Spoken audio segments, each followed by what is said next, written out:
কবরস্থানে যান তো, একটু যাবেন, একটু গেলে আখিরাতের কথাটা স্মরণ হবে। ওখানে ছোট শিশুরা শুয়ে আছে, কিশোর যুবকরা আছে, আপনার মতো তাগড়া যুবক মুরব্বীরা আছে। এরা এই এলাকায় থাকতো, এরা আকাশ থেকে নেমে আসে না, এই এলাকার সন্তান আজ নাই। একটা সার্টেন পিরিয়ড শেষে আপনিও থাকতেন।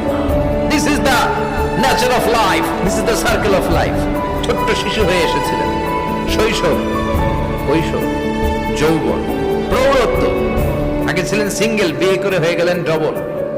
এরপরে আল্লাহ আপনাকে একটা মেয়ে দিল, এরপরে মেয়েকে বিয়ে দিয়ে শ্বশুর হলেন, এরপরে ওই মেয়ের ঘরে সন্তান হতে নানা হলেন। আর কতদিন? অনেক দিন হলো তো, অনেক লম্বা সময় পেয়েছেন আপনি।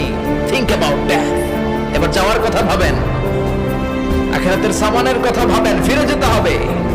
কি শক্তিশালী যুবক, বার্ধক্য চলে আসলে লাঠি ছাড়া চলতে পারে না।